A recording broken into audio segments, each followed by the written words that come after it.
오늘 발표 진행하게 된 이태훈이고요. 발표 주제는 G스타라는 IESMP 2022년도 문제된 논문을 가져왔습니다. 주제는 저 혹시 이거 여기도 이것도 화면에 보이나요? 이 봐도 다? 안 안 보이죠? 보여요. 화면 다 풀로 다 보이죠? 오케이 오케이 좋아요. 네네. 프라이빗 스마트 컨트랙트라는 건데요. 그러니까 스마트 컨트랙트를 프라이빗하게 만든다는 건 무슨 의미냐면 컨트랙트 상에 나타나는 스테이트 베리어블들 그리고 이제 트랜잭션 임자로 넘어가는 그 값들을 정해진 주인만 볼 수 있게 하는 컨트랙트입니다.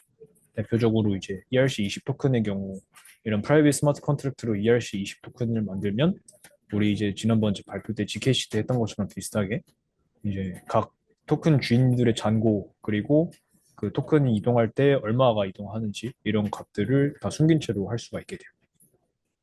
이런 프라이빗 스마트 컨트랙트를 구현하는 접근이 사실 여러 가지가 있고, 그리고 이제 저희 팀플 주제인 블라인드 컴퓨테이션에서도 굉장히 중요하게 다루는 주제인데, 이제 이거는 이제 그 구현체 중에 하나라고 보시면 될 것 같아요. 근데 이거를 그 중에서 가져온 이유는 일단 페이퍼 자체가 굉장히 이제 탑티어 컴퍼 제출된 논문답게 잘 쓰여져 있고 이해하기 쉽고, 그리고 이제 그 배경으로 필요한 이제 이런 암호학 지식이 그렇게 어렵지 않아서 좀 베이스가 없는 분들도 재밌게 들을 수 있을 것 같아서 가져와봤습니다. 목차를 조금 보면은 이제 오버뷰 그리고 모티베이션에 대해서 얘기를 좀 할 거고요. 그리고 저번 지켓이 발표 때 했던 거랑 비슷하게 그 알고 가야 되는 이제 암호화 개념들.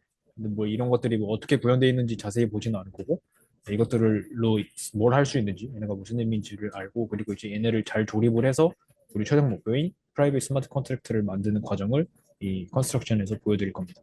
그리고 이제 몇 가지 기능을 추가하는 익스텐션들이 있고요. 그리고 이제 마지막으로 이 지스타라는 걸 이용해서 실제로 어떤 컨트랙트 만들 수 있는지 샘플 컨트랙트를 좀 보고 그리고 이제 배치마킹도 좀 볼 겁니다. 요 모티베이션에 대한 얘기를 좀 썼는데 사실 이 얘기는 이제 논문 자체에 막 드러나 있는 얘기는 아니고요. 약간 거기 있는 얘기, 거기 인트로덕션에서 하는 얘기랑 제가 평소에 생각했던 제 좀 의견을 조금 섞은 그런 내용이거든요.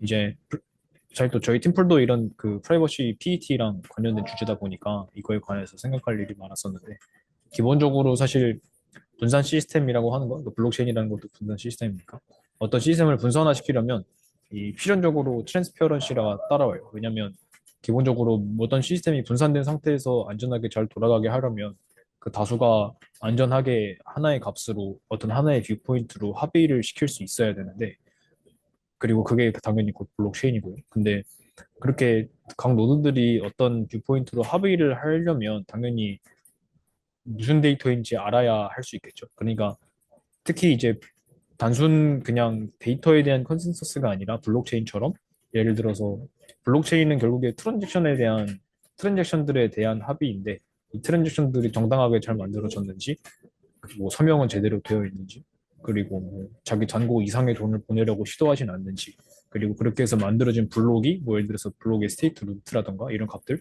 다 제대로 만들어져 있는지 당연히 노드들이 직접 확인을 해보고 자기가 옳다고 동의하는 데이터에만 그 동의를 해야 하는데 그러려면 당연히 데이터가 뭔지 알아야겠죠. 뭔지 모르는 데이터에 대해서 옳고 그름을 따질 수가 없으니까. 그러다 보니까 데이터 투명성, 이제 그 예를 들어서 비트코인이라고 하면 누가 누구한테 돈을 얼마 보내고 이런 것들이 다 투명하게 드러나야 된다라고 하는 게 뭐 어떻게 보면 장점이지만 어떻게 보면 단점이기도 하고 블록체인의 아주 내재적인 특성이다라고 볼 수가 있죠. 뗄래야 뗄 수 없는 관계라고 볼 수가 있을 것 같은데. 근데 참 재밌게도 이제 블록체인 얘기를 하다 보면 또 빠지지 않고 따라오는 것이 이제 흔히 사이버펑크 혹은 이제 뭐 프라이버시에 관한 그런 어떤 논의들 항상 이게 따라오는데 이게 저는 생각해보니까 이게 되게 신기하다는 좀 약간 이상하다는 생각을 했어요. 블록체인이라는 건 필연적으로 모든 값을 다 드러내야 하는 건데 거기다가 뭔가 프라이버시 기술을 결합을 하려고 하는 시도가 되게 좀 안 어울린다. 프라이버시라는 것을 블록체인에서 보장을 하는 것 자체가 그게 불가능해 보이는데 왜 이런 개념들이 항상 블록체인 이야기를 할 때 따라올까? 사이버펑크라고 하는 거는 데이터 프라이버시에 목숨을 거는 그 익명성을 굉장히 강조하는 풍조인데 왜 그 사이버펑크라는 게 이 블록체인의 기술 탄생과 발전에 아주 지대한 영향을 끼쳤느냐? 그 부분에 대해서 생각을 좀 해봤거든요.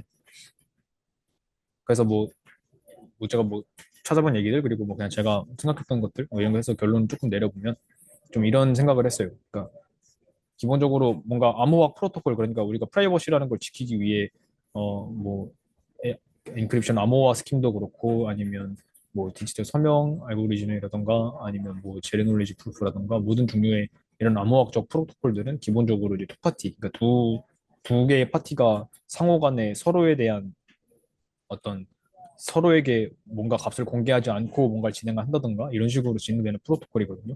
그래서 기본적으로 프로토콜에 참여하는 그 상대방만 설득할 수 납득시킬 수 있어요. 물론 뭐 이제 3파티가 될 수도 있고 뭐 4파티가 될 수도 있겠지만 기본적으로는 그 프로토콜에 참여하는 인원들에게만 어떤 무언가 값을 드러내지 않고서 어떤 사실을 납득시킬 수 있는 그런 기술들인데 근데 이 2파티 중에 하나를 블록체인 네트워크로 대체하게 되면 그 블록체인 네트워크를 상대로 어떤 암호학적 프로토콜을 진행했다는 것은 그런 프로토콜의 진행 결과가 전 세계에 사실은 알려진다라는 셈인 거거든요. 그러면 이게 블록체인 위에서 어떤 이런 암호학적 검증, 암호학적 프로토콜을 돌린다는 게 굉장히 강력한 무기가 될 수 있는 거죠. 근데 그렇게 블록체인을 이런 프라이버시 툴로 활용을 하려면 이게 첫째적으로 이후 전제가 가정이 돼야 되거든요. 이제 그 블록체인이 어떤 암호화된 데이터에 대해서도 합의할 수 있어야 돼요. 그러니까 암호화된 데이터라는 것은 그 원본 값이 뭔지 모르는 건데 그 뭔지 모르는 값들에 대해서도 이 값들이 어떤 의미로 정당하다라는 것을 블록체인 노드들이 합의에 참여하는 노드들이 납득할 수 있어야 되거든요. 근데 뭔지 모르는 값을 암호화된 데이터의 어떤 특성을 어떻게 설명할 수 있느냐, 어떻게 노드들에게 납득시킬 수 있느냐는 거를 하려면 결국에는 이제 필연적으로 크립토그래피의 이 암호화적인 뭔가 기술이 필요하게 되는 거죠, 어쩔 수 없이. 그래서 이제 떤 의미에서는 이런 블록체인과 프라이버시 테크놀로지가 연루된 모든 개념들이 좀 이런 식의 이런 문제를 해결할 수 있어야 된다라고 봐도 될 것 같아요. 그래서 여기서는 좀 어떻게 보면 그게 이런 게 필요하다라는 게 또 자연스럽게 따라오긴 하는데 그래서 어쨌든 여기서는 이걸 어떻게 해결했냐면 호모모픽 엔크립션이라는 거랑 그리고 제가 뭐 이전 발표나 여기저기서 많이 얘기했었던 GKP를 사용을 하게 됩니다. 두 개가 뭔지는 뒤에서 뭐 전에도 설명을 했었지만 한 번 더 간단하게 설명을 드릴 건데 호모모픽 엔크립션이라고 하는 건 뭐냐면 기본적으로 암호화 프로토콜이에요. 그러니까 어떤 값을 암호화시켜서 그 암호 문을 보고서 그 원본 값이 원본 플레인 텍스트가 뭐였는지는 그 암호화 때 사용한 퍼블릭 키에 대응하는 어떤 시크릿 키를 알고 있는 사람만 해독을 할 수 있어야 되거든요. 그게 엔크립션이죠. 호모모픽이라는 게 거기다 붙는데 이게 무슨 의미냐면 그 암호 문들끼리 어떤 유의미한 연산을 할 수 있을 때 호모모픽이라고 불러요. 그러니까 예를 들어서 이건 뒤에서 한 번 더 간단하게 설명드리겠습니다. 그래서 암호화된 데이터를 가지고도 원본 값들에 대한 유의미한 연산을 가능하게 한다는 것이 호모모픽 엔크립션이라고 하는 것의 의미입니다. GKP는 조금 다른데요. 이거는 암호화된 데이터들만 보고서도 원본 값들이 어떤 특성을 만족한다는 사실을 증명할 수 있어요. 그걸 검증할 수도 있고요. 어떤 원본 값들이 정당하다는 거, 아까 말했던 것처럼 이 트랜잭션에 무슨 값을 실어서 보낼 건데 이 값들이 어떤 조건을 만족한다는 거, 아까 얘기했었던 토큰의 예시랑 딱 들어맞는 경우죠. 토큰이나 아니면 뭐 이더 같은 거를 보낸다고 할 때, 뭐 비트코인 보낸다고 할 때 내 잔고가 얼마고 지금 보내려고 하는 돈이 얼마인지 그거를 공개하지 않고서도 내가 보내고자 하는 돈이 지금 내 잔고보다 적다는 거 이런 거를 증명을 할 수가 있어요. 그 값들이 얼마인지 공개하지 않고도. 그러니까 필연적으로 이런 뭔가 가려진 값들에 대해서 그 값들의 특성을 이제 그 합의에 참여하는 즉 이제 암호화 프로토콜에 참여하면서도 이제 그 값들에 대해 합의해야 하는 블록체인에게 이제 납득을 시킬 수가 있게 되는 거죠. 프리비어스 웍스에서 좀 설명을 해주는데 말씀드렸지만 프라이빗 스크립 아니 뭐야 프라이빗 스마트 컨트랙트라는 개념 자체가 뭐 이거 하나에서만 나오는 개념이 절대 아니고 굉장히 다양한 여러 가지 접근이 있어요. 그 논문에서 소개된 이제 프리비어스 웍스들은 이런 것들이 있는데 호크, 알비트럼, 에키드 전 잘은 모르는 것들인데 아비트럼 빼고는 얘네는 이제 어떤 트러스티드 매니저가 필요하대요. 그 뭔가 중앙화된 어떤 신뢰가 필요한 어떤 객체가 있어야지만 돌아간다는 얘기니까 사실 어떻게 보면 큰 의미는 좀 없다고 봐야겠죠. 지이더라는 게 있는데 이거는 뭐냐면 저번에 설명드렸던 제로캐시의 이더리움 버전이라고 생각해도 될 것 같아요. 그러니까 이더리움 위에서 지캐시처럼 이 페이먼트 시스템을 구축한 건데 그래서 페이먼트만 가능해요. 이제 이더를 보내고 받고 이거 자체는 암호화가 가능한데 우리가 사실은 이더리움을 쓰고자 하는 이유는 가장 큰 이유는 이 투링 완전한 즉 이제 임의의 프로그래머빌리티를 구현할 수 있게 하기 위함이잖아요. 뭔가 EVM을 이용해서 어떤 실제 우리가 유의미한 어떤 컨트랙트 프로그램을 만들어서 그 프로그램 자체에 대해서 그 프로그램 실행에 대한 합의를 할 수 있게 하려는 게 이더리움인데, 근데 그 이더리움 위에서 이런 것만 만들었다, 즉 페이먼트만 가능하게 만들었다는 것도 이거는 좀 이제 그 유의미한 G캐시 제로 캐시로부터 좀 유의미한 발전을 만들었다 보기에는 좀 어려울 것 같아요. 그 다음에 나오는 게 이제 GX랑 스마트 FX라는 개념들인데, 이런 것들은 사용하기에 저도 뭐지 자세히 들여다보진 않았지만 그 암호학적인 좀 전문 지식이 어느 정도 필요하대요, 잘 쓰기 위해서. 그래서 이제 이런 것들 기존 구현들의 좀 단점을 좀 극복하려고 나왔다고 했던 게 이제 먼저 지스타의 선행 논문이 GK라고 하는 애고요. 근데 얘는 이제 포레인 밸류에 대한 연산이 불가능해요. 이게 무슨 의미인지는 이제 찾아보게 될 건데, 아까 ERC20 트랜스퍼 같은 예시를 들어보면 내가 토큰을 누구한테 보내려고 하면 방금 말씀드린 것 같은 방식으로 내 토큰 잔고가 이만큼이고, 그리고 여기서 얼마큼 보낼 거다라는 거는 보일 수 있을 것 같아요. 제로 놀리지 프루프랑 호모모픽 엔크립션을 사용해서, 그러니까 그냥 제로 놀리지 프루프를 사용해서 보일 수 있을 것 같은데, 문제는 내 잔고에서 이만큼을 빼고 그 똑같은 값을 남의 잔고에다가 더해줘야 되는데, 문제는 이 토큰을 보내는 나는 당연히 토큰 받는 사람의 잔고가 얼마인지 알면 안 되잖아요. 왜냐면 그래 그거를 프라이빗하게 지켜줄 수 있는 게 프라이빗 스마트 컨트랙트니까. 근데 이 GK에서는 그런 게 안 된다는 거죠. 프레임 밸류, 즉 내 소유 값이 아닌 그 내가 알아서는 안 되는 값에 대해서는 연산이 불가능했던 거죠. 그 오로지 내가 볼 수 있는 값에 대해서만 이런 그 연산이 가능하게 했던 거고. 근데 이제 거기서 요거까지 가능하게 해준 거, 즉 이제 토큰 트랜스퍼의 경우처럼 내가 모르는, 내가 알면 안 되는 남의 값이라도 거기에다가 어떤 유의미한 연산을 하는 거, 어떤 값을 더한다든가 뺀다든가 곱한다든가 유의미한 연산을 가능하게 해주는 것이 이 호모모픽 엔크립션 덕분에 가능했다. 그래서 이 GK라고 했던 선행 논문에 어디티브 호모모픽 엔크립션을 결합시킨 것이 지스타다. 지스타라고 하는 것은 그래서 기본적으로 이런 이렇게 프라이버시를 보장하는 스마트 컨트랙트를 작성할 수 있는 일단 언어, 그리고 그 언어를 컴파일할 수 있는 컴파일러, 거기에다가 이제 각종 익스텐션들하고 이제 엔드투엔드 임플리멘테이션, 이더리움에서 실제로 돌릴 수 있는 그런 구현과 이제 이름들 컨트랙트들까지 어떤 컨트랙트를 만들 수 있는지까지 다 합친 게 이제 지스타 논문에 다 올라와 있습니다. 그래서 실제 이제 나중에 코드도 조금 보게 될 건데, 예시로는 가장 이제 대표적으로 이걸 좀 중점적으로 예시로 설명을 드릴 것 같은데, 프라이빗 ERC20 토큰하고 보팅, 즉 익명 투표요, 익명 투표. 원래 이제 블록체인에서 익명 투표를 구현하는 게 까다롭고 어려운데, 왜냐면 내가 투표를 하는 즉시 후보의 표 카운트가 올라가는 게 보이잖아요, 네트워크 상에.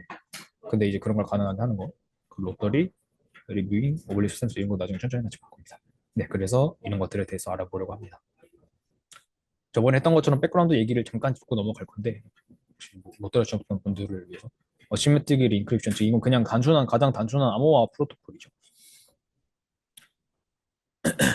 퍼블릭 키 크립토그래피라고 부르는데요. 각 개인들이 이 프로토콜에 참여한 각 개인들은 이 키 쌍을 가져요. 퍼블릭 키랑 시크릿 키 쌍을 가지게 되고요. 그리고 어떤 데이터, 어떤 글을 갖다가 암호화 시키고 싶으면 그 값을 볼 수 있게 하고 싶은 사람의 공개 키를 이용을 해서 암호화를 해요. 그러면 요 공개 키로 암호화된 암호문은 오로지 이거에 대응하는 이 비밀 키로만 해독을 할 수가 있어야 되겠죠. 그래서 기본적으로 요 앨리스랑 밥 있다고 칠 때 앨리스가 밥한테 어, 오늘 저녁 메뉴를 뭘 먹을지 근데 밥만 알아볼 수 있게 보내고 싶은 거예요. 남들은 그 누구도 절대 알지 못하게. 그러면 이 밥은 자기 프라이빗 키를, 자기 시크릿 키를 가지고 있다가 이 암호문을 그냥 그 시크릿 키로 해독만 하면 돼요. 물론 이제 앨리스가 보낼 때 밥의 퍼블릭 키로 이 암호문을 만들었을 거고요. 그래서 이런 것들을 할 수 있다. 근데 사실은 이런 간단한 암호화 프로토콜도 이게 결국에는 이 1대1로만 의미가 있어요. 그러니까 물론 이제 우리 지금 인터넷에서 쓰는 이런 엔크립션 스킴들은 기본적으로 어떤 과정이 들어가냐면, 그 앨리스랑 밥이라는 사람이 있는데 앨리스가 실제 밥에 퍼블릭 키가 이게 맞는지 납득할 방법이 없거든요. 이게 단순히 1대1 프로토콜이면 기본적으로 먼저 밥이 자기 퍼블릭 키에 대한 그 커밋을 먼저 하고, 그러면 그 다음에 앨리스가 이 커밋을 한 사람에게만 볼 수 있는 암호문을 만들겠다 이런 식으로 진행되는 원래 1대1 프로토콜인데, 이게 그냥 무수히 많은 사람들이 있는 네트워크라고 생각을 하면 내가 지금 밥한테 메시지를 보낼 건데 이 밥의 퍼블릭 키가 이게 맞는지 아닌지 알 수가 없잖아요. 그래서 이거를 일반적인 우리 인터넷에서는 그 이제 서티피케이트 어서리티라고 해서 어떤 개인이나 기관의 그 그런 개체들의 실제 퍼블릭 키가 이게 맞다라는 그런 증명서를 내주거든요. 그러니까 그것도 사실은 중앙화된 어떤 개체가 필요한 거죠. 왜냐면 그 CA가 실제로 옳다는 것은 뭐 이런 거는 뭐 만약에 실제 실생활로 치면은 뭐 국가기관이 뭐 이런 걸 해준다고 치면은 결국에는 그런 어떤 중앙 주체를 믿고 진행이 되는 거니까. 그래서 아까 처음 말씀드렸던 것처럼 결국에는 암호화기라는 것이 1대1 프로토콜이기 때문에 그 한계를 벗어날 수 없었다. 근데 이제 만약에 이 대상이 그냥 개인이 아니라 블록체인이 되게 되면 얘기가 달라져. 그러면은 이제 요 앨리스가 애초에 이 암호화를 진행할 때 얘의 퍼블릭 키를 그거를 이 퍼블릭 키가 이게 맞다는 걸 믿고 쓰는 게 아니라 애초에 그냥 각 개인한테 예를 들어서 이더리움으로 치면 각 개인한테 이제 퍼블릭 키가 부여되어 있고 그 퍼블릭 키로부터 이제 주소가 디라이브가 되잖아요. 그러니까 어떤 그 사람의 퍼블릭 키가 이거라는 게 그냥 애초에 프로토콜 자체에 내재가 되어 있거든요. 블록체인에. 그렇기 때문에 네, 그렇기 때문에 이제 그런 거에 대한 우려를 전혀 할 필요가 없어지는 거죠. 애초에 블록체인 네트워크를 대상으로 이런 암호화과 해독을 진행하는 것은 그냥 그 블록체인 네트워크 자체에 이제 내장되어 있는 퍼블릭키이기 때문에 그런 거에 대한 어떤 중앙 솔티피케이트 어서리티가 필요하지 않은 거예요. 그래서 아까 처음 말씀드렸던 개념이 이런 것에 이렇게 적용된다고 보시면 되고.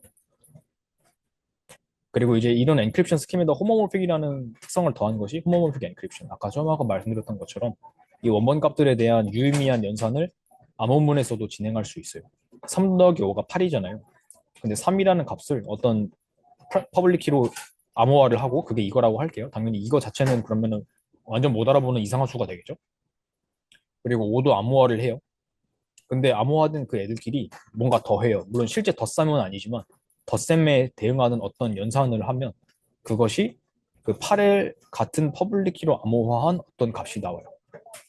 그래서 그러면은 이거 뭘 할 수 있냐면 내가 지금 3 더하기 5가 8이라는 거를 그 이게 3 더하기 5가 8을 내가 직접 계산할 수 있는데 그걸 그렇게 안 하고 3을 암호화하고 5를 암호화한 다음에 다른 누군가한테 던져주는 거예요. 그 다음에 이제 걔를 더하라고 시켜요.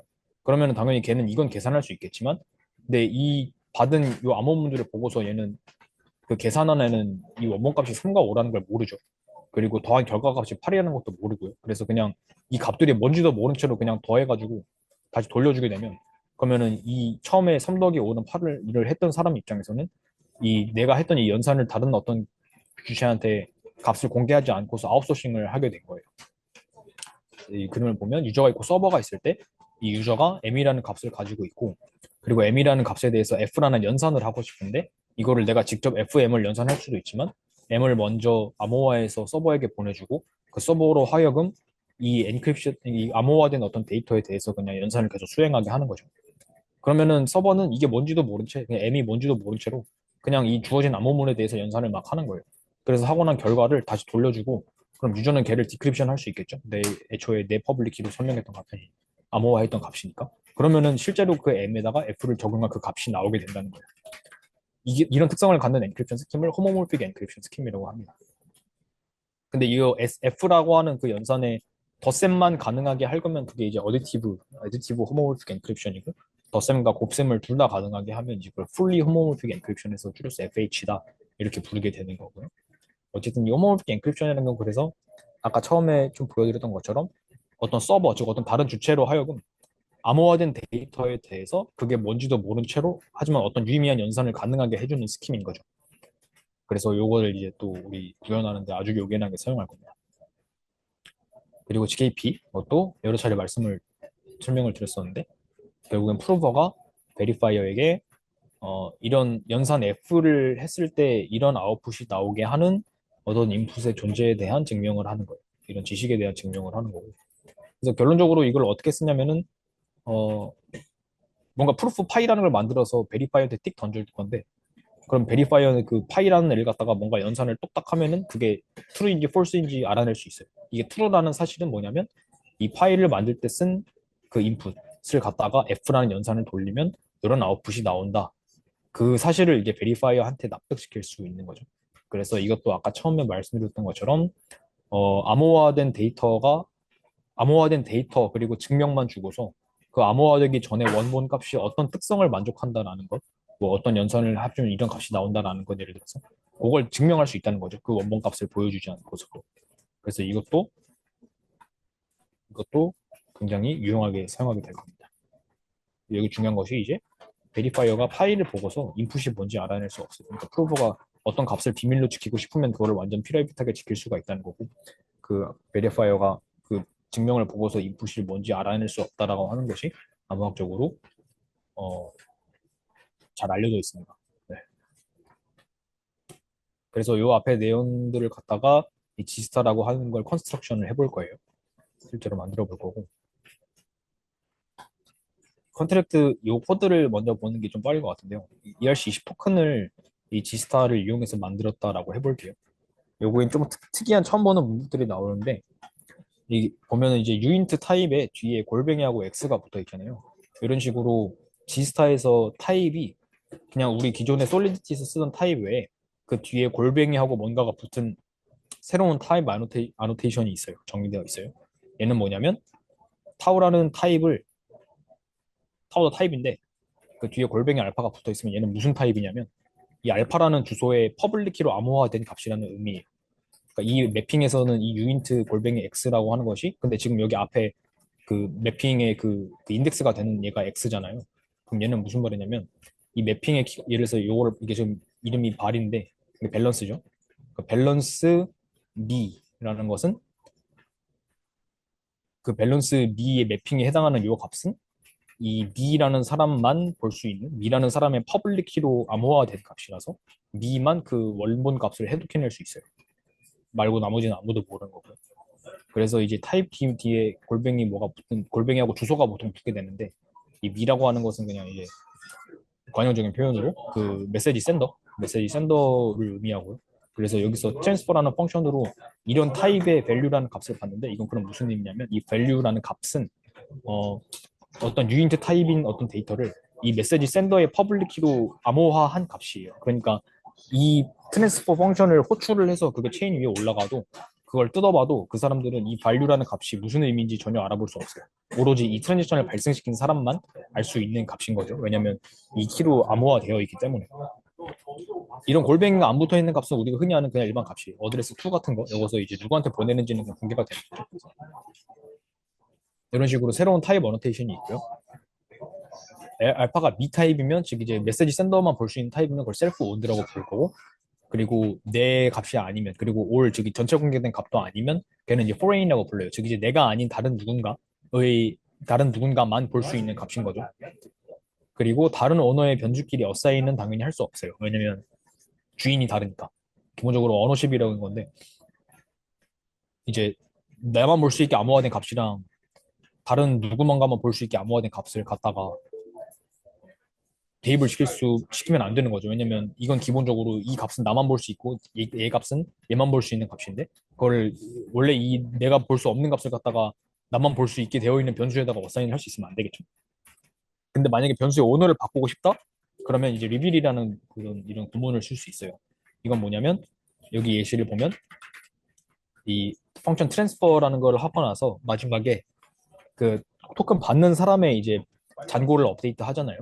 그러면 일반적인 상황에서는 그냥 밸런스 2에다가 더하기 발을 했겠죠. 받는 사람의 잔고에 이만큼을 더한다. 근데 우리 이 컨텍스트에서는 저 value 원본 값을 공개 안 하고 싶단 말이에요. 근데 문제는 이 value 값이 지금 내 메시지 센더의 퍼블릭 키로 암호화되어 있는 상태인데 그 내 키로 암호화된 값을 즉 이 받는 사람의 퍼블릭 키로 암호화된 값에다가 더할 수 없단 말이죠, 일반적으로. 그래서 이 리빌이라는 구문을 써서 이 뭐야, 이 value의 그 오너를 to로 바꿀 거예요. 그러니까 원래 이 value라는 값은 오너가 mi였는데 이 reveal var 2라는 구문을 쓰면 이 전체 expression은 그 오너십이 2로 바뀌어요. 그러면 얘도 오너십이 2고 이것도 오너십이 2니까 이제 서로 더할 수 있죠. 오너십이 같은 값들끼리만 더하고 뺄 수 있거든요. 그러면은 이렇게 해서 그 투 밸런스를 업데이트를 할 수 있게 되는 거죠. 그래서 이게 뭐 코드 작성 문법적으로는 그럼 이렇게 되는데 그냥 실제 얘가 왜 이렇게 할 수 있느냐를 이제 봐야 되거든요. 일단 이런 컨트랙트 구문을 갖다가 먼저 한번 그 변환 과정을 거쳐요. 여기 오른쪽 아래 보시면 컴파일레이션 스텝이 나타나 있는데 이런 언어로 작성된 지스타 컨트랙트가 있으면 걔를 갖다가 이 타입 애널리시스를 하고 그래서 일종의 IR을 만들고 걔를 이렇게 솔리디티 우리 아는 솔리디티 문법의 컨셉트로 변환을 시켜요 먼저. 그리고 그렇게 하면서 이런 GKP 컨스트레인트들이 딸려와요. 그렇게 되고 나서 아이고, 그렇게 하고 나서 이 컨스트레인트를 갖다가 실제 이제 프루프 서킷을 만들고 걔네로 이제 GK 프루프를 트랜잭션 보내는 사람이 생성을 할 수 있게 되고 그러면 그 프루프를 여기 이렇게 그 실제 솔리디티 컨트랙트에는 이렇게 프루프라는 인자를 받게 되어 있거든요. 그럼 이렇게 해서 만든 프루프를 여기다가 실어주면 그러면 이제 그거를 갖다가 베리파이를 여기서 진행하게 되는 거죠. 이제 아까 이게 GKP에서 봤었던 마지막 베리파이 하는 상황. 즉 이 프루프가 제대로 만들어졌는지 그리고 이게 통과해야지만 만약에 여기서 통과 못하면 여기서 리버트가 나겠죠. 통과를 해야지만 이 함수가 정상적으로 실행이 되게 하는 상황입니다. 천천히 보시고 혹시 질문이 있으시면 중간에 끊고 질문을 해주세요. 아, 저 잠시 놓쳤는데, 네네. 제가 근데 잘 못 들은 거라서 좀 죄송한데, 그 네네, 괜찮습니다. 컴파일에서 그렇게 GKP를 죄송합니다. 저 베리파이, 소리가 조금 작아서 소리만 조금 키울게요. 죄송합니다. 네, 네네, 말씀해 주세요. 들리시나요? 네네. 그 컴파일을 하고 나면 저렇게 GKP를 베리파이 하는 어떤 코드가 추가가 되는 네, 건가요? 맞습니다. 맞습니다. 아, 그 전 지스타 컨트랙트에서는 이런 게 없다가, 그러니까 네, 사실은 이 지스타 컨트랙트에서 뭐 아까 뭐 타입이 이렇게 매칭이 된다 뭐 이런 거 했는데, 사실 이거 자체는 그 뭐 보증하는 게 아무것도 없잖아요. 그래서 이걸 네, 이제 적절한 변환 과정을 거치면서, 이런 프루프가 실제로 필요하고, 그 프루프에 검증하는 부분을 갖다가 마지막에 추가해준다. 이게까지가 이제 그 변환 과정에 포함이 돼요. 그러면은 이렇게 이 컨트랙트를 그냥 갖다가 그대로 이제 체인에다 올리게 되면은 그 이 실제 트랜스퍼 함수를 실행하기 위해서 그 적절한 프루프를 만들어야지만 하고 그 프루프가 통과를 해야지만 실제 함수 실행이 가능한 셈인 거죠. 왜냐면 여기서 통과를 못하면 리버스가 나니까. 아, 그러면은 네, 누군가 다른 사람이 네. 이 옆에 있는 지스타 컨트랙트를 실행해서 거기에 대한 프루프를 만들어서 제출하는 방식으로 되는 건가요? 진짜 다시 말씀해 주시겠어요? 그러니까 제가 전체 구조를 잘 이해를 못해서 네네. 누군가가 저 지스타 컨트랙트의 내용을 실행을 시킨 다음에 그 프루프랑 이제 바뀐 밸류들을 제출하는 방식으로 그럼 음, 실제 업체인에서는 동작을 하게 되는 건가요? 일단 요거는 컴파일레이션 단계이기 때문에, 그러니까 네. 이 컨트랙트를 배포하고자 하는 사람이 이렇게 지시사 컨트랙트를 작성하고 네. 컴파일 과정을 거친 다음에 실제 배포되는 거는 얘가 배포가 돼요. 그리고 이제 이 함수를 실행하고 싶은 사람은 물론 네. 이제 요 처음 만들었던 이 로직에 따라서 어떤 프루프 왜냐면 컨스트레인트들이 이렇게 같이 나온다고 했으니까 그 네. 컨스트레인트들로 이제 실제 프루프 서킷을 만들 수 있으니까 네. 그 서킷에다 위트니스를 넣어서 프루프를 만들고 실제 체인에 배포된 컨트랙트를 실행할 때는 그 네. 프루프를 그렇게 해서 만든 프루프를 인자로 같이 넘겨주게 되겠죠. 아, 이해했습니다. 네, 그리고 또 하나 궁금한 게 네, 있는데, 그 리빌 함수가 네, 변수의 오너를 바꿔주는 거라고 하는데, 맞습니다. 이게 그냥 상식적으로 생각했을 때는, 네, 원래 오너의 프라이빗 키로 해독을 한 다음에 그 네, 값을 다시 새로운 프라이빗 키로 이제 그 암호화를 해서 뭐 맞습니다, 맞습니다. 해야 그 될 것 이제 같은데, 맞습니다. 그거에 대한 설명을 드릴 거예요. 그러니까 이제 되게 중요한 부분을 짚어주셨고, 당연히 그 다른 키로 암호화된 값을 갖다가 맘대로 이렇게 주인을 바꿀 수는 없죠. 그래서 이 네, 과정이 적법하게 일어났다라는, 그러니까 이런 구문, 이런 한 줄이 이렇게 변환될 때마다 그거를 만족시키기 위한 이 프루프 서킷의 컨스트레인트가 늘어나요. 그러니까 이 컨스트레인트를 만족하는 어떤 위트니스를 줘야지만 이 실제 함수를 실행할 수 있게. 이제 자세한 과정을 조금 더 한 번씩 볼 아, 건데, 보시면서 네, 혹시 궁금증이 해결되시면, 네, 그러면 그럴 음, 것 같습니다. 그럼 이제 다음 단계로 대략적으로 알 가보도록 것 할게요. 같습니다. 네, 감사합니다.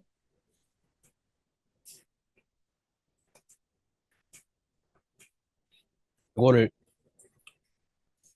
방금 했던 일단 여기서 뭘 하는지를 그냥 다시 한번 보고 갈게요. 그러니까 기본적으로 그냥 토큰 트랜스퍼고요. 투라는 애한테 이만큼을 보내는 거예요. 그냥 그러니까 내 잔고에서 그러니까 실제 그냥 간단하게 진짜 로직만 보면 내 잔고에서 이만큼을 빼고 상대 잔고에다가 이만큼을 더해줄 뿐인 거거든요. 근데 이제 그 과정에서 이 값의 프라이버시를 지키고 싶은 거고요. 그래서 얘를 어떻게 할 수 있을까를 조금 하이 레벨에서 보면 좀 이런 느낌이거든요. 그러니까 지금 이 셀프 온드 즉 이게 내 잔고고요. 포레인이니까 이거는 받는 사람 투의 잔고가 되는 거예요. 근데 아까 말씀드렸지만 이렇게 이런 식으로 되어 있는 매핑에서는 애초에 매핑해서 나온 그 값 자체가 이 인덱스가 되는 이 주소의 소유 값이거든요. 그 말은 이제 이 어드레스의 퍼블릭 키로 엔크립트가 된 값이라는 거고, 그러니까 암호화된 값이란 얘기예요. 그러니까 실제로 밸런스 매핑이지만 그 매핑을 까봐도 그 매핑에 뭐 어떤 주소를 넣고 타고 들어가 봐도 그 값 자체는 그냥 암호화된 값이라서 이렇게 뭔지 모를 값으로 되어 있을 겁니다. 그 주인이 나든 다른 사람이 됐든. 근데 대신 이거는 내 값이니까 내 프라이빗 키로 해독을 할 수 있겠죠. 그러면은 이거 과정을 다시 한번 살펴보면 어떻게 되냐면 내 밸런스가 원래 이랬는데 얘는 내가 주인인 값이니까 해독할 수 있어요. 해독하면 42라는 값이 나오고요. 그리고 1만큼의 토큰을 이 얘한테 보낸다고 생각해 볼게요. 그러면은 내 토큰 잔고는 알고 있으니까 40에서 1 빼면 41이 될 거라는 걸 알고 그 42를 다시 암호화 시킬 수 있죠. 그럼 포레인 값은 어떻게 되냐면 얘는 이제 그러니까 받는 사람의 잔고인 건데 얘는 내 값이 아니기 때문에 이 원본 값이 얼마인지 나는 몰라요. 근데 대신 뭘 할 수 있느냐면 내가 토큰 한 개를 보낸다고 했잖아요. 그럼 그 1이라는 값을 갖다가 이 받는 사람의 퍼블릭 키로 암호화를 시키는 거예요. 대신 이제 호모몰픽 엔크립션 스킴을 이용해서 1이라는 값을 암호화를 시키는 거예요. 그러면 이제 얘랑 얘는 더 할 수 있거든요. 그러니까 나는 이 값이 얼마인지 모르고 이 값은 1이라는 거 알죠? 1이라는 거 아는 그런 값이 있는데 그러면 얘랑 실제로 더하면 이 값이 해독을 했을 때 원래 얘 잔고에다가 1을 더한 바로 그 값이 나오게 되는 거예요. 이게 이제 아까 말씀드렸던 호모몰픽 인크립션의 특성인 거고요. 그러면 이제 그 아까 마지막에 첨부해줘야 되는 프루프는 그럼 무슨 사실을 어떤 사실을 증명을 해야 되느냐면 내가 가지고 있는 값을 암호화했을 때 얘가 나온다는 것과 그 값에다가 난 1이라는 값을 토큰을 보낼 건데 그 1을 빼면은 이 값이 나온다는 거 그리고 그 값을 갖다가 다시 암호화를 하면 이 값이 나온다는 거 그리고 1을 그 받는 사람 키로 암호화했을 때 이런 값이 나오고 얘랑 얘를 더하면 이런 값이 나온다는 거까지를 이 GK 프루프에서 증명을 그 컨스트레인트로 넣어줄 거예요. 그러니까 그 컨스트레인트를 통과하려면 그러니까 그걸로 프루프를 만들 수 있으려면 실제로 이런 조건들을 다 만족하는 방식으로만 프루프를 만들 수 있다는 의미고요. 혹시 이 부분이 조금 느낌이 오시나요? 한번 봐보겠습니다. 텍스트가 많은데 다시 천천히 보시면 아까 얘가 이제 처음 그 G스타 컨트랙트 했던 작성이고요. 얘를 갖다가 이런 컴파일 과정을 거쳐서 이런 솔리디티 컨트랙트로 변환을 시킬 거예요. 근데 그 변환을 시키는 과정에서 그 여기에서 만든 이 로직을 충족시키는 그런 프루프 서킷을 만들 거고요. 그러면 그 프루프 서킷은 어떻게 생겼느냐? 퍼블릭 인풋은 이런 것들이 있고 밸류는 이제 근데 암호화된 값이고요. 그리고 내 새로운 밸런스. 그러니까 지금 여기서 보면은 이, 이 대입하는 그 구문 우항에 있는 모든 익스프레션이 그냥 하나의 값으로 대치가 돼버렸거든요. 마찬가지로 이 구문에서 오른쪽에 있는 애들도 이렇게 하나로 그냥 u2라는 값으로 대체를 시켜버렸고요. 그러면은 이 밸런스 미 u, 그러니까 얘가 지금 이 u음이에요. 그리고 밸런스 2new가 지금 이 값인 거죠. 그럼 얘랑 얘는 어떤 조건을 만족해야 되느냐? 그러면 여기 컨스트레인트가 있어요. 그러면 내 잔고의 새로운 값은 뭐여야 되냐면 내 기존 잔고를 내 시크릿 키로 해독한 값, 즉 내 원래 잔고, 내 실제 값에다가 밸류 프라임은 뭐냐면 그 밸류 프라임을 그러니까 밸류를 암호화된 이 밸류를 내 시크릿 키로 해독한 값이고요. 즉 이제 내가 실제 보내고자 하는 그 원래 그 값, 그걸 빼요. 빼면 이제 얘가 내 새 잔고가 되겠죠. 근데 그 새 잔고를 그냥 올리면 안 되고 다시 암호화를 해서 올려야 되잖아요. 그래서 나의 퍼블릭 키로 다시 엔크립션을 한다. 그 값이 이것과 같다라는 게 컨스트레인트로 추가가 돼요. 즉 여기서 퍼블릭 인풋으로 들어가는 즉 여기서 이 u1이랑 u2로 인저로 받게 되는 이 값은 이런 조건을 만족을 해야지만 되는 거고요. 그리고 비슷하게 밸런스 2new 즉 이제 받는 사람의 새로운 잔고는 그럼 어떻게 돼야 되느냐면 그 받는 사람의 원래 잔고 근데 얘는 암호화된 값이죠.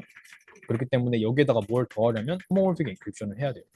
그래서 그 실제 보내게 되는 그 값을 받는 사람의 퍼블릭 키로 암호화를 해서 암호화된 호모몰픽 엔크립션이기 때문에 암호분들끼리 더할 수 있다라고 했죠. 그렇게 해서 더한 값이 얘가 된다. 즉 이 값이 이런 계산식을 만족한다라는 컨스트레인트가 또 한 줄 추가가 됩니다. 즉 이런 컨스트레인트 이렇게 만들어진 서킷을 뚫고 실제로 제대로 된 프루프를 만들려면 나는 어쩔 수 없이 u1이랑 u2에다가 이런 조건을 만족하는 값을 넣어야만 하는 거예요. 좀 어렵나요? 이해가 안 되시면 바로 끊고 질문해 주셔도 됩니다. 그리고 이제 좀 중요한 거, 이제 requirement이 있었잖아요. requirement에서는 이 식이 통과하려면 require 괄호 안에 있는 이 값이 true가 돼야만 하잖아요. 근데 그 값이 뭐였냐면 이 value가 내의 잔고보다 작다. 작아야 하죠. 왜냐면 내 잔고보다 큰 돈을 보내려고 하면 당연히 리버스가 나야 되니까. 근데 이제 그거를 리빌 한다는 것은 근데 리빌의 대상이 all이네요. 그게 무슨 말이냐면 요 부등식을 계산한 이벨리에이션 한 값이 공개가 되고 그 공개된 값이 true여야 된다. 즉 이래야 된다는 거를 보여야 되는 거거든요. 그래서 이거에 대한 컨스트레인트가 여기 이렇게 추가가 됐어요. 그래서 실제로 보면은 여기서 이 변환된 컨트랙트에서는 완전 간단하게 그냥 require B 이렇게 나와요.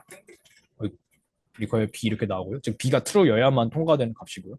근데 그 값 B가 그냥 막 만들어진 B가 아니고 이런 컨스트레인트들을 포함한 프루프를 그러니까 컨스트레인트로 만들어진 프루프 서킷을 통과한 프루프여야 되거든요. 근데 그 프루프 서킷 안에 컨스트레인트로 뭐가 포함이 되어 있냐면 이 인자로 준 B라는 값이 실제로 이거 밸류 프라임 즉 그 암호화되기 전 원본 밸류 값 보내고자 하는 밸류 값이 이 내 원래 잔고의 디크립션 즉 원래 내 잔고 이하이다 라는 것까지 컨스트레인트로 여기 추가가 된 거죠. 즉 이제 실제로 내 트랜스퍼 내가 이 함수 호출하면서 넣을 이 b라는 값은 이런 조건을 만족해야지만 할 수 있어요. 왜냐면 그래야지만 프루프가 통과할 테니까. 그리고 이 b는 무조건 이렇게 만들어져야만 되는 값이고요. 그러니까 내가 이 트랜스퍼하는 함수를 제대로 실행을 하려면 실제로 내 원래 잔고의 디크립션이 이 밸류보다 내가 보내는 값보다 커야 돼요. 그래야지만 이 함수를 실행할 수 있어요. 이 컨스트레인트에 대해서 이해가 되실까요? 그래서 이렇게 주어진 G스타 컨트랙트를 이렇게 솔리디티 컨트랙트로 컴파일을 시키면 자동적으로 이런 컨스트레인트를 만드는 프루프 서킷을 만들어줍니다. 이 G스타에서 G스타 컴파일러가 그러면은 이렇게 해서 배포된 컨트랙트를 사용자가 사용하고 싶으면 애초에 이 프루프를 검증하는 이 베리파이 식 자체가 내부가 그렇게 구성이 되어 있어서 반드시 이런 컨스트레인트를 만족하는 이 밸런스 민 U와 밸런스 투 U 그리고 B 값을 인자로 넣어서 실행을 해야만 해요. 그 말은 무슨 말이냐면 이 밸류 값도 암호화가 되어 있고 그리고 내 새로운 잔고, 받는 사람의 새로운 잔고도 다 암호화가 되어 있지만 그래서 그 원본 값이 누군지는 나 말고는 아무도 알 수 없지만 실제로 그 원본 값들은 이런 조건들을 만족을 해야만 한다. 그렇지 않으면 이 프루프가 베리파이를 통과할 수 없기 때문에 이 함수를 호출해서 실행할 수 없다. 그러면 이렇게까지 할 수 있으면 이제 우리의 소기의 목적이 달성한 거죠. 목적을 달성한 거죠. 그 얼마 보내는지를 공개하지 않고 받는 사람 보내는 사람과 받는 사람의 잔고가 어떻게 변동되는지 보이지 않고 하지만 토큰 전송에는 실제로 성공한 이렇게 목적이 달성이 됩니다. 저 궁금한 점이 네, 있는데, 예를 들어서 2에 저 말고 또 다른 사용자가 또 돈을 보내고 싶어 할 수 있고, 여러 그렇죠, 명이 돈을 보내고 싶어 하면, 그렇죠, 그리고 그 모든 트랜잭션이 하나의 어떤 트랜잭션 안에 들어가서 올드 값을 제가 그 블록이 왜냐면 제가 트랜잭션을 보낸 시점에서는 그 이전 블록의 상태 스냅샷을 보고 네, 했을 텐데 막상 실행되는 과정에서는 그 트랜잭션의 이전 트랜잭션 그 블록 안에 그 이전 트랜잭션들이 실행 결과에 제가 영향을 받잖아요. 즉 이제 이렇게 프루프를 실은 트랜스퍼를 외부에서 바로 얘를 호출하는 게 아니라 다른 어떤 함수에서 이걸 여러 차례 한 번에 실행했을 때는 그 프루프 이 컨스트레인트에 맞지 않는데도 뭐 이런 얘기를 하시는 거죠. 이렇게 어, 네, 아마 그 말씀을 하신 것 같은데 이 함수는 외부에서만 실행할 수 있어요. 그렇다기보다도 네, 예를 들어 같은 블록 안에 네, 동일함 2에게 돈을 보내는 트랜잭션이 여러 개 들어간다고 하면 네. 그 모든 게 다 같은 투 올드 밸류를 가지고 있으면 이 트랜잭션이 처음 것만 성공하고 뒤에 거는 실패하게 되는 거 아닌가라는 같은 생각이 블록 안에서 여러 번 실행해도요. 네. 그렇네요. 만약에 이 프루프를 만드는 시점 이후에 받는 사람의 잔고가 변동되면 그러면 실패하겠죠. 네. 맞습니다. 그런데 근데 이제 이제 그거는 일반적인 우리 그냥 트랜스퍼에서도 물론 이제 그런 실제 트랜스퍼에서는 이런 리퀘어가 생기진 않겠지만 이런 경우는 뭐 있을 수 있죠. 뭐 내가 지금 트랜지션을 그러니까 이런 암호화를 그냥 다 빼고 그냥 일반적인 토큰 트랜스퍼를 생각을 해봤을 때도 내가 지금 트랜지션을 쓸 당시에는 내가 이만큼을 보낼 수 있는 잔고가 남아 있었는데 그 트랜지션 써서 날리는 그 사이에 뭐 내가 어프로브 했던 금액이 뭐 빠져나갔으면 실패할 수 있잖아요. 그거랑 저는 똑같은 상황이라고 생각하는데 음, 근데 뭔가 네, 그 상황도 실패를 하지만 네, 여기서는 또 실패하는 케이스가 네, 그 푸의 밸런스가 그 블로그의 트랜잭션들을 실행하는 네. 동안에 로컬 스테이트가 변하면서 변할. 맞습니다. 그러면 실패하는 게 맞아요. 네. 실패하는 근데 그래서 네. 기존 트랜스퍼에서는 사실 실시간으로 그 로컬 스테이트를 읽어서 쓰는 게 가능하기 때문에. 사실은 뭐 거기서는 그런 일반적인 트랜스퍼에서는 투 값이 변했다고 해서 애초에 실패할 일이 없죠. 내장고만 안전하게 있으면 실패할 일이 없는 게 맞는데 그런 단점이 있네요. 저도 생각하지 못했는데 어쨌든 말씀하신 부분이 맞습니다. 만약에 내가 트랜지션을 쓸 당시에 이 퍼블릭 인풋으로 넣었던 그 올드 밸런스가 지금 현재 밸런스랑 다르면 당연히 이제 통과할 수 없겠죠.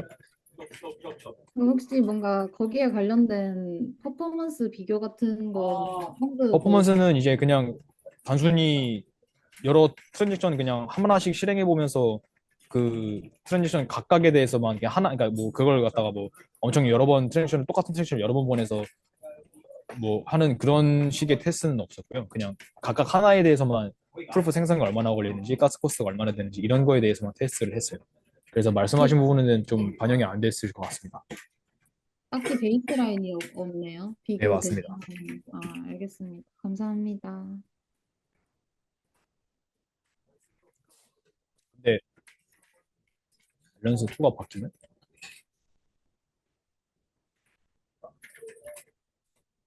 뭔가 다시 생각해 보니까 상관없을 것 같기도 하고요. 로컬 밸류가 바뀌어도 어쨌든 이 조건만 만족하면 어쨌든 이 트랜잭션 자체는 올바른 트랜잭션이니까. 그러니까 얘를 실제로 보내고 얘를 만들던 시점 이후에 받는 사람의 잔고가 바뀌더라 하더라도 어쨌든 이 논리를 이 컨스트레인트에 다 만족을 하게 되면 그 내가 보낼 수 있는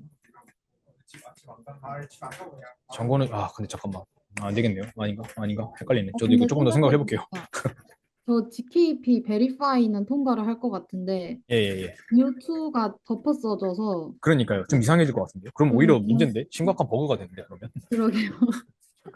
이거 생각을 안 해봤는데 맞네요. 이거 조금 제가 한 번 더 생각을 해볼게요. 되게 꼭 살펴봐야 하는 중요한 문제인 것 같아서. 아니면 메일로 그 저자들한테 물어보는 것도 좋을 것 그것도 같아요. 괜찮을 것 같습니다. 되게 너무 좋은 지적해 주셔서 감사합니다. 그건 제가 조금 더 고민을 한번 해볼게요. 고민을 해보고 답이 안 나오면 말씀하신 대로 이거를 좀 기대보도록 하겠습니다. 베리파이를 통과하는 되겠습니다.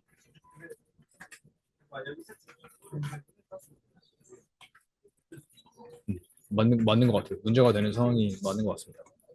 일단 넘어갈게요. 감사합니다. 네, 그래서 일단 뭐 말씀하신 그 허점이 있었는데요. 일단 그런 상황이 없다고 가정하면 나 혼자만 뭐 예를 들어 쓰는 상황이라고 가정하면 일단 이게 된다는 거는 보실 수가 있고요.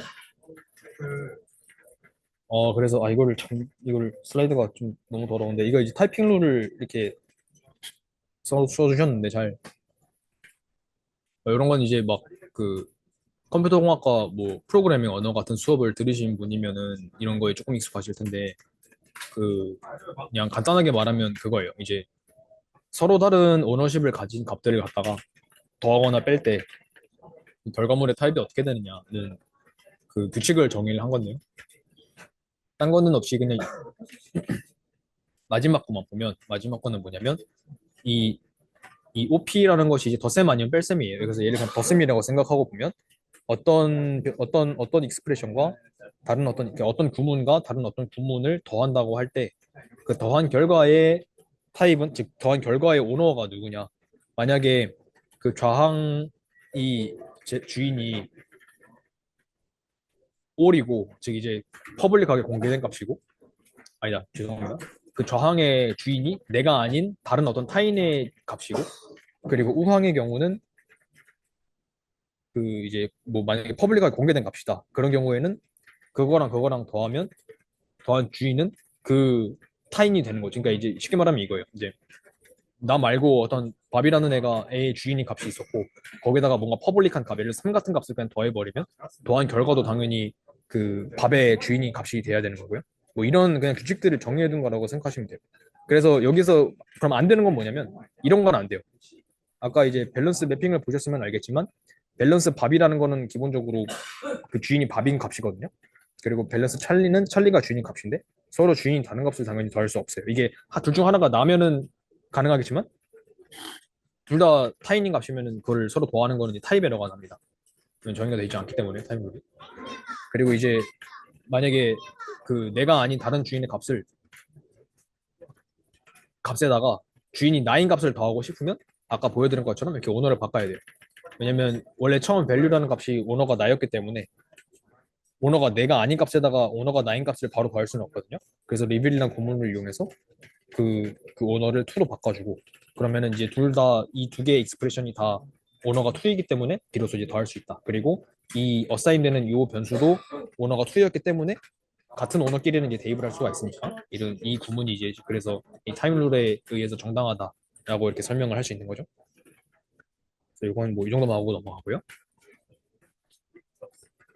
그래서 이제 아까 그 처음에 이렇게 지스타로 언어로 작성된 이 컨트랙트를 갖다가 이렇게 솔리디티 컨트랙트로 변환하면서 그 프루프에 들어갈 서킷을 만드는 과정이 에 대해서 이제 포멀하게 그 좀 정의가 되어 있는 부분인데요. 그 일단 이런 걸 해야 돼요. 이제 이 각 구문들을 갖다가 트리를 만듭니다. 트리를 만들면 예를 들어서 이 파란색을 보시면은 B라는 값은 주인이 밥이거든요.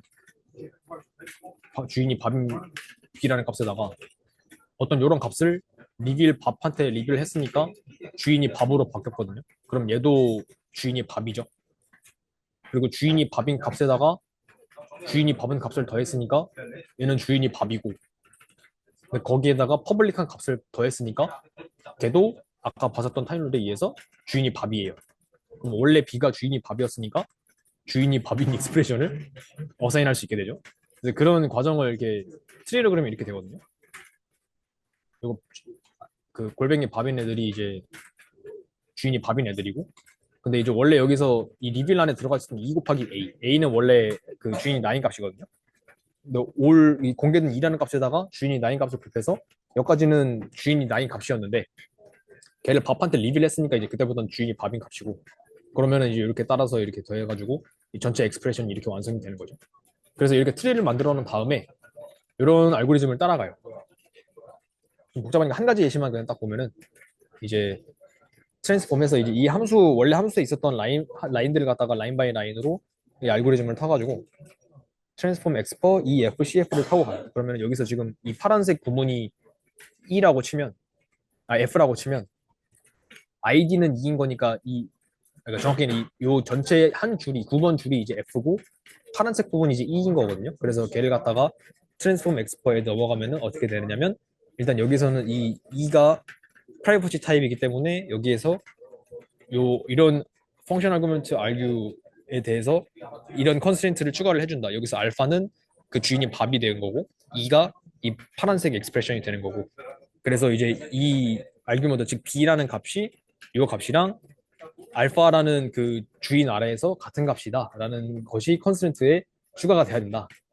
뭐 이거는 사실은 뭐 좀 되게 좀 지저분해 보이지만 천천히 해보시면은 맞다는 거를 이해하실 수 있을 거예요. 뭐 그렇게 그냥 아까 우리 앞에서 봤던 타임룰이나 이런 것들에 대해서 그냥 이게 이렇게 돼야 되는구나라는 생각을 해보면 그럼 이런 식으로 알고리즘을 타면은 맞게 됩니다. 실제로 한번 해보시면 뭐 좋을 것 같고. 그래서 어쨌든 결론은 뭐냐면 이 처음에 지스타로 작성했던 이 컨셉트를 이렇게 중간에 IR로 바꿔준 다음에 이렇게 트랜스폼 함수를 돌려주면 알고리즘을 돌려주면 이렇게 솔리디티 컨트랙트와 요 프루프 서킷까지 컨스트랜트들까지 만들어줄 수 있다. 그 다음 작업은 뭐냐면 이렇게 좀 어, 이렇게 좀 뭔가 앱스트랙트하게 표현되어 있는 이 컨스트랜트를 갖다가 실제 우리 이제 ROCS 서킷으로 바꾸는 과정이 들어가거든요. 그럼 이제 이런 구문들은 어떻게 또 해석을 할 거냐? 이거에 대해서 또 이 트랜스폼에 대한 룰이 또 다 정의가 되어 있어요. 이거 뭐 그래서 얘를 갖다가 실제로 이 규칙만 그냥 갖다가 따박따박 해보면 이렇게 나오거든요. 그러면 이제 얘는 이제 실제 우리가 이제 서킷으로 나타낼 수 있는 수식이 됐죠. 그럼 이제 얘는 우리가 프루프 서킷으로 표현을 아리스메틱 서킷으로 표현을 할 수 있게 되고, 그러면 요 서킷을 갖다가 우리 실제 그 트랜잭션 필드를 채울 때 이것대로 만들어진 프루프를 이제 넣으면 된다라는 거를 우리가 확실히 알 수 있게 되는 거죠. 그래서 이런 컴파일 과정을 거쳤다. 자세한 내용은 이것도 뭐 복잡해 보이지만 실제로 하나하나 해보면 아 이게 이렇게 될 수밖에 없구나라는 거를 확인을 하실 수 있어요. 그래서 관심이 있으신 분들은 한번 여기 있는 예제를 갖다가 직접 해보시면은 이렇게 나온다는 거 아실 수 있습니다. 그리고 이렇게 되었나만 한다는 것도 아실 수 있습니다. 몇 가지 익스텐션들이 또 있는데 크게 중요한 내용은 아닌데요. 그 사실 여기서 아까 처음에도 말씀드렸지만 호모몰픽 엔크립션 스킴으로 에디티브한 호모몰픽 엔크립션 스킴을 썼기 때문에 암호문들에 대해서 덧셈만 가능해요.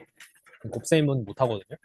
이렇게 한 이유는 아무래도 곱셈까지 가능한 풀리 호모몰픽 엔크립션이 훨씬 코스트가 커서 그런 것 같은데, 그래도 이제 이것만 가지고도 너무 그 수가 크지 않은 자연수 곱셈은 할 수 있어요. 왜냐면 덧셈을 그냥 여러 번 하면 되니까. 그러니까 자연수 내가 가지고 있는 값에다가 내가 가지고 있는 값이 아니더라도 어떤 암호화된 값에다가 내가 가지고 있는 자연수 스칼라만큼을 곱하고 싶으면 이렇게 여기 나와 있는 것처럼 그냥 그 횟수만큼 여러 번 더해주면 된다.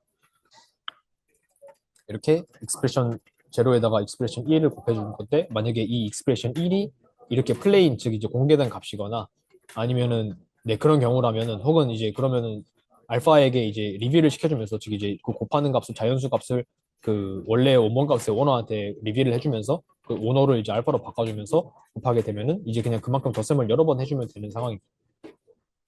근데 이제 여기다가 마지막에 0이라는 값을 인크립션에서 한 번 더 해주는데, 이거는 사실상 원본 값에는 아무런 변화를 주지 못하죠. 왜냐면 더하는데 더하는 값이 0이니까. 얘를 구태여 하는 이유는 이제 그 공격을 방지하기 위해서. 어떤 공격이냐면은 결국에는 자연수 곱셈이고 곱해지는 자연수가 작기 때문에 이 어태커 입장에서 심지어 원래 원본 값들이 뭔지 모르더라도, 즉 이 그 암호화 이 값들의 주인이 아니더라도 그냥 덧셈 곱하기 1하고 보고 2해보고 3해보고 4해보고 해보면서 곱한 값이 얼마인지 알아낼 수 있거든요. 근데 원래는 그 곱한 값도 공개가 안 되어야 되기 때문에 그런 거를 못하게 하기 위해서 이런 추가적인 엔트로피를 넣어준다. 그런 내용이다 이렇게 생각하시면 되고요. 그래서 네, 자연수 곱셈은 덧셈 여러 번을 할 수 있다. 근데 그 곱셈이 대상이 되는 그 값도 암호화가 되어 있는 숫자라면, 여기서는 말씀드렸다시피 자연수에 대해서만, 그리고 비교적 작은 숫자에 대해서만 곱셈을 할 수 있기 때문에 그거를 실제로 직접 다 해봄으로써 이제 그 값이 뭔지 알아내는 어떻게 가능하고, 그걸 못하게 하려고 랜덤리스를 하나 추가해준다. 그래서 이렇게 곱셈 구형 가능하고요. 그리고 여기서 하나 더 추가하는 게 뭐냐면 그 호모몰픽 엔크립션과 그렇지 않은 일반적인 엔크립션을 섞어서 쓰는 거예요. 이걸 왜 하는 거냐면 호모몰픽 엔크립션이 기본적으로 코스도 비싸고 여기서 이 논문에서 사용한 그 어디티브 호모몰픽 엔크립션이 엘가말 엔크립션이라는 엑스포넨셜 엘가말 엔크립션이라는 걸 쓰는데, 이거를 하려면은 플레인 텍스트 길이에 제한이 있어요. 그 플레인 텍스트 길이가 너무 커지면 못 쓰거든요. 그래가지고 그런 제약이 좀 있다 보니까 이걸 굳이 안 해도 되는 값들에 대해서는 그냥 엔크립션을 하자라는 내용이에요. 쉽게 말하면. 그래서 연산 대상이 애초에 호모모픽 엔크립션을 쓴 이유가 그 암호문들에 대해서 연산을 하기 위함이니까, 굳이 연산 대상이 되지 않는 애들은 그냥 호모모픽은 필요 없으니까 일반적인 엔크립션을 이용해서 암호화를 하고, 그리고 그게 꼭 필요한 애들만 이렇게 플러스 마크를 붙여줘가지고 아 이렇게 되어 있는 이 타입은 이 밥이라는 애 퍼블릭 키로 암호화를 하는데 호모몰픽 하게 암호화를 한 애구나. 근데 이 플러스 기호가 없는 애들은 그냥 일반적인 엔크립션 스킴을 쓴 애들, 호모몰픽하지 않은 엔크립션을 쓴 애들. 근데 이게 그렇게 그래도 상관이 없는 경우가, 만약에 이 A라는 걸 대상으로 아무 연산도 할 필요가 없으면 굳이 얘를 갖다가 호모몰픽하게 엔크립션 할 이유가 없거든요. 그리고 이건 이제 이런 새로운 타입 룰이 추가가 됐을 때 이런 애들이 있으면 걔네 타입을 어떻게 볼 거냐? 왜냐면은 기본적으로 이랑 그냥 밥이라는 타입과 밥 플러스라는 타입이 다른 타입이다 보니까 그 타입률에 대해서도 정리를 한 모습이고요. 또 넘어가겠습니다. 엑스텐션 이 정도로 하고요. 벤치마킹에 대해서 조금 보면은 이런 애들에 대해서 벤치마킹을 했어요. 실제 코드도 저기 깃허브에 올라와 있고요. 나중에 이제 이 중에 하나를 볼 건데 라인즈 오브 코드 이 정도 코드 개수 코드 줄 이만큼이다. 그리고 이거는 에디티브 홈워크 엔크립션을 썼다는 거. 그리고 여기는 아까 설명한 것 같은 자연수 곱셈을 썼다는 거. 그리고 얘는 이제 그런 홈워크 엔크립션과 논 홈워크 엔크립션을 섞어서 썼다는 거. 네, 그런 애들을 갖다가 이제 돌려봤는데 일단 그 프루프 컨스트레인트는 뭐 여러 식으로 나왔다고 하고요. 엔크립션과 디크립션 그리고 랜더마이제이션을 주로 많이 쓰고 사실 홈워크 연산에 대해서는 그렇게 많이 안 쓰는 모습이죠. 기본적으로 컨스트레인트 개수가 이제 그 프루프 제네레이션과 이제 오프체인에서 트랜지션을 만들 때 프루프를 생성하는 데 드는 그 비용 이거의 리니어한 비용이 측정이 되기 때문에 네 그렇습니다. 이렇게 나왔다. 그래서 아까 여기 1번부터 12번까지 있는데 각각에 대한 컨트랙트를 아까 말씀드린 것처럼 그냥 그 이제 하나의 트랙션을 막 여러 번 날려보면서 테스트를 한 게 아니고 그냥 각각이 이제 얼만큼의 리소스를 잡아먹는지만 봐요. 이 위에 있는 애는 이제 오프체인 코스트고요. 즉 이제 트랜지션 생성할 때 기본적으로 이제 프루프 제네레이션이 가장 크겠죠 아무래도. 그때 쓰는 코스트가 이렇게 나와 있고 그리고 밑에 있는 것이 이제 온체인 코스트, 즉 가스 코스트가 나옵니다. 온체인 코스트에서 이제 디플레이먼트는 좀 빼고 보면 실제 트랜지션이 얼마나 되는지만 보면 이런 식으로 되는데 지금 짙은 빨간색이 이제 프루프 베리피케이션에 드는 비용이에요. 이제 항상 보면 함수 끝에 베리파이 하는 식이 있었잖아요. 그러니까 이제 그 GK 프루프가 제대로 만들어지는 게 맞는지 검증하는 과정이 들어가는데 걔네는 이제 거의 보통 상수로 일정하게 좀 정해지고요. 가스코스가. 그리고 그 외적으로 이제 붙는 애들끼리 해서 합치면 이게 100만이라서 50만 개당 트랜지션 하나당 50만이야. 40만 원짜리 정도의 가스가 듭니다. 그래서 여기 뭐 이제 그게 얼마나 되는 값인지 설명을 해주는데 에버리지 G스타 트랜지션이 34만 가스를 쓰고요. 돈으로 치면 이렇게 비싸다. 엄청 비싸다. 그래서 currently impossible to provide useful cost estimate다 하더라고요. 그래서 이거 보고서 이럴 거면 왜 여기까지 굳이 받지 싶었는데 보니까 어쨌든 뭐 유니스와 같이 기본 현재 지금 배포돼서 쓰이고 있는 DF들의 트랜지션 코스트랑 큰 차이가 없다고 하더라고요. 그리고 가스 코스트 자체가 워낙에 볼레타일하기도 하고 그러면은 이제 가스 코스트는 그래서 그렇고 오프체인 이제 프루프 제너레이션 하는 데 쓰는 시간 이 트랜지션 제너레이션 타임이 55초 언저리가 나와요. 뭐 되게 오래 걸리지만 뭐 피지블하다. 상용 컴퓨터에서 뭐 돌릴 수는 있다. 그리고 가장 큰 시간이 소모되는 게 이제 프루프 제너레이션인데 뭐 이거는 이제 나중에 더 나은 스킴을 쓸 수 있으면 시간을 단축시킬 수 있으니까. 근데 여기서 쓴 그 프루프 시스템이 이제 그로스 시스템으로 사실 속도가 꽤 빠른 편도 이정도인 거라서 꽤 오래 걸린다라고 보시면 될 것 같습니다. 네, 이밸류에이션 벤치마킹은 사실 이 정도 내용이 다고요.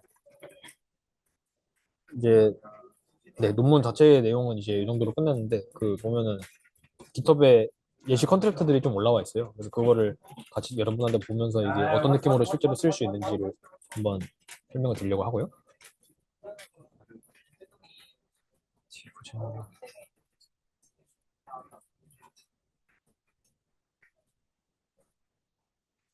여기 이렇게 쭉 있는데 이거 링크도 달아드릴게요. 그 아까 예시로 있었던 12개의 컨트랙트도 다 있고요. 그 중에서 뭘 볼까 했는데 좀 간단한 거 보팅 익명 투표를 하는 이런 걸 볼 거거든요.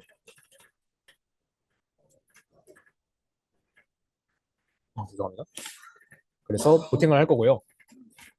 후보가 있습니다. A랑 B 후보가 있고 이제 참가자들이 투표를 던지는 거예요. 근데 내가 누구 뽑았는지 당연히 공개하고 싶지 않고 그냥 사람들이 일단 표를 막 다 던지고 나서 마지막에 까봤을 때 누가 표가 더 많은지만 보고 싶은 거죠. 그거를 하기 위해서 일단 이 보트 카운트 A한테 A가 얻은 표 개수 그리고 B가 얻은 표 개수가 이렇게 오너만 볼 수 있는 오너 주인의 값으로 선언이 되어 있습니다. 근데 플러스 기호가 붙어 있기 때문에 얘네는 이제 뭔가 홈모픽 연산을 연산의 대상이 되는 애다라는 걸 알 수 있죠. 당연히 그래야 되는 게 표가 들어올 때마다 이거 다 하나씩 일찍 더해줘야 되잖아요. 그러니까 얘네들은 이제 이렇게 홈모피c 엔크립션으로 오너의 퍼블릭 키로 암호화된 값이 이렇게 처음에는 0으로 이제 세팅이 되어 있겠죠. 네, 이거 컨스트럭트 대상은 0으로 세팅이 되고요. 그리고 마찬가지로 컨스트럭트 호출한 애가 이제 오너가 되는 거예요. 그렇게 되고 이제 매핑은 헤즈보티드, 즉 이 주소인애가 투표를 한 적이 있냐 없냐인데 이거는 보시다시피 그 암호화가 아예 안 되어 있습니다. 투명하게 공개된 값이에요. 이게 이렇게 해도 되는 이유가 내가 투표를 할 때 이 함수를 호출하면서 이제 투표를 하게 될 텐데 이 함수를 호출하면서 이제 투표를 하게 될 텐데 그 보트 내가 누구한테 뽑는지가 암호화돼 있어요. 나만 볼 수 있는 값이라서 내가 그리고 내가 이 뷰를 던짐으로써 이 보트 for A든 아니면 보트 for B든 값이 변할 텐데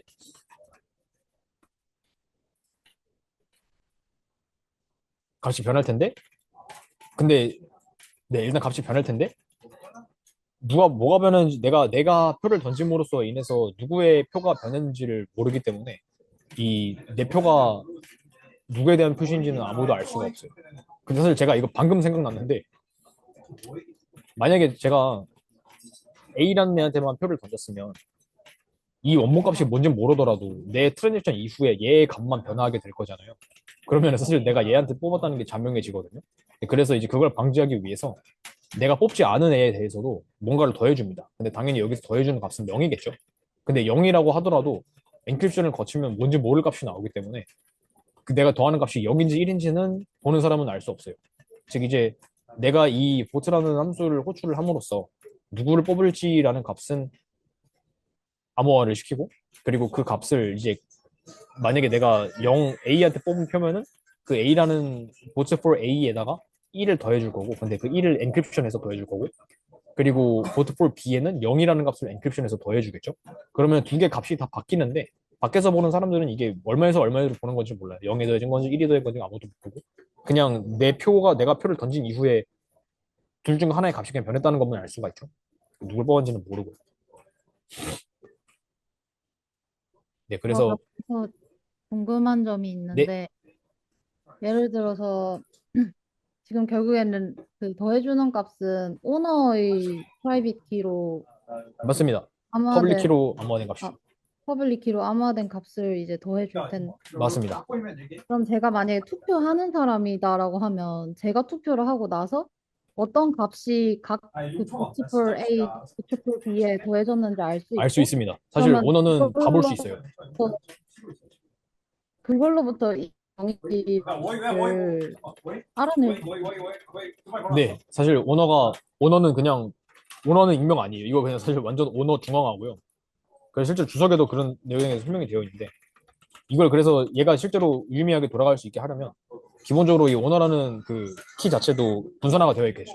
얘를 뭐 이제 키 쉐어링으로 시크릿 쉐어링으로 이 참여자들이 다 나눠서 가지고 있다가 투표가 다 끝난 이후에만 이제 그 결과값을 해독해서 볼 수 있거나 하는 식으로 해야겠죠. 만약에 이 오너의 프라이빗 키를 누가 한 명이 가지고 있으면 걔는 그냥 투표 실시간 현황을 다 볼 수 있어요. 얘가 누구 뽑았는지 얘가 누구 뽑았는지 다 알아요. 왜냐면 이거 변할 때마다 그냥 이거 해독해 보면은 알잖아요. 누구 값이 어떻게 변한 건지. 그래서 근데 오너는 네, 제가 오너가 아니더라도 네, 제가 그냥 다른 어떤 투표하는 사람이라고 했을 때 네, 사실 오너의 키가 하나로 고정된 이상 네, 0을 인크립션한 값은 네. 항상 똑같을 거고 1을 인크립션한 아, 그래서 엔크립션 할 때 이제 랜덤리스를 넣어주거든요. 네. 그걸 이제 자기가 선택해서 넣을 수 있어요. 그렇기 때문에 같은 값을 암호화하더라도 그 암호화한 값은 항상 변하게 됩니다. 이거 제가 발표할 때 좀 말씀을 스킵한 것 같은데 지적 감사합니다. 그래서 홈모픽 엔크립션이든 그냥 엔크립션이든 이제 암호화를 거칠 때 단순히 그냥 암호화하는 값과 그, 그 암호화하는 사람이 퍼블릭 키 이거 두 개만 가지고 암호화를 진행하지 않아요. 왜냐면은 만약에 그렇게 하게 되면 다른 사람이 우연히 그 퍼블릭 키로 똑같은 값을 암호화했을 때 똑같은 결과를 나오는 걸 보고서 아 얘가 이걸로 엔크립션 한 거구나 얘 원본값이 이거였구나 알아낼 수 있거든요. 근데 그러면 안 되기 때문에 그 이제 암호화를 진행할 때 이제 그 랜덤리스 R 값을 그냥 자기가 무작위 값을 선택해서 넣어줍니다. 그러면은 똑같은 값을 똑같은 퍼블릭 키로 암호화 했더라도 암호화 할 때마다 다른 값이 나와요. 그리고 호모모픽 엔크립션이라는 것은 그 랜덤리스로 어떤 값을 넣었든 그러니까 더하는 값들이 서로 다른 랜덤리스를 이용해서 암호화가 된 애들이더라도 더했을 때 그 원본값이 유지되는 그 특성이 그대로 유지가 돼요. 그리고 애초에 그 더했을 때 그 랜덤 그 더한 결과의 랜덤니스도 완전히 다른 값이 나오게 돼요. 예스. 네, 진짜 감사합니다. 감사합니다. 그렇게 해서 네, 그리고 그거 왜 고점은 그렇게 저기가 됐고, 그래서 아까 말씀드린 것처럼 또 오너의 주소도 오너의 프라이빗 키도 한 명한테 주어져 있으면 안 되고 분산이 되어 있어야 되는, 그게 가정이 되어 있어야 되는 상황이고, 그런 식으로 해서 보트를 이렇게 다 보내고 나면 이제 투표 끝나고 나서 이 디클레어 위너를 함수를 호출을 하겠죠. 이거는 퍼블릭 함수라 누구나 다 호출할 수 있어요. 아니죠. 나만 보낼 수, 오너만 호출할 수 있게 돼요. 그래서 이 디클레어 위너 함수 자체가 이제 그 투표 결과, 즉 이제 둘 중에서 어떤 값이 더 큰지를 공개하기 때문에 이 오너 프라이빗 키로 설명을 할 때 이제 그 오너 이게 이 분산된 키를 가지고 있던 모두가 이제 NPC 방식을 이용을 해서 설명을 해가지고 이걸 호출을 할 거고 이거를 딱 까보고 나면은 이제 리뷰를 하게 되겠죠. 보츠 for A랑 보츠 for B 중에 누가 더 큰지를 리뷰를 하게 되고 그러면 A가 더 크면 A가 이긴 게 리즌트가 됩니다. A가 더 크면 B가 이긴 게 리즌트가 됩니다. 이런 식으로 투표가 됩니다. 그 컨텐츠 이런 식으로 구성이 되어 있고요. 다른 예시들도 되게 많은데 시간을 벌써 1시간이나 써버려서 여기까지 하겠습니다. 로또리 이런 것도 좀 재밌고요. 이런 거 나중에 혹시 궁금하시면 한번 보시면 좋을 것 같아요. 그리고 그 말씀드렸지만 지스타 말고도 이런 프라이빗 EVM 컴패티블한 프라이빗 컨트랙트를 만들려고 하는 시도가 되게 많아요. 저 그 팀플 발표할 때 소개드렸던 저 자마의 FH EVM도 그렇고 또 아즈텍 같은 프로덕트도 그렇고 이런 것들을 다 하는 애들인데 접근 방식이 다 조금씩 다르거든요. 어쨌든 근데 기본적으로 사실 방식에 약간의 차이는 있지만 기본 골조는 다 좀 비슷해요. 이제 암호학적 스킴들을 이용을 해서 그 컨트랙트로 하여금 즉 이제 블록체인으로 하여금 이 트랜지션에 실려 있는 값이 뭔지 모름에도 불구하고 얘네들이 어떤 특성을 만족하는지를 설득시킬 수 있어야 돼요. 보통 이제 그렇게 하기 그리고 걔네들 하여금 뭔가 유의미한 연산이 가능하게 해야 하고. 근데 뭐 이제 그런 과정에서 어떤 엔크립션 스킴을 쓰느냐, 뭐 AH를 쓰느냐, FH를 쓰느냐, 이런 그 서킷을 어떻게 구현하느냐 등등 이제 이건 또 이제 원본 그 언어를 어떤 문법으로 정의할 거냐 등등 이제 그런 디테일에서 좀 차이가 나게 되는데 그런 것들을 보는 것도 좀 재미가 있는 것 같습니다. 하지만 어쨌든 기본 골조는 암호화된 값, 공개되지 않은 값에 대해서도 합의할 수 있게 하는 것. 이제 결국에는 그것이 블록체인에서 프라이버시를 보장할 수 있는 방법이고 이제 EVM 같이 프로그래머블 한 블록체인에서도 그런 방식으로 프라이버시를 보장할 수 있다. 그리고 이제 블록체인이라고 하는 것이 모든 값이 항상 투명하게 공개되는 것 같지만 이런 암호화 기술과 이제 병합을 해서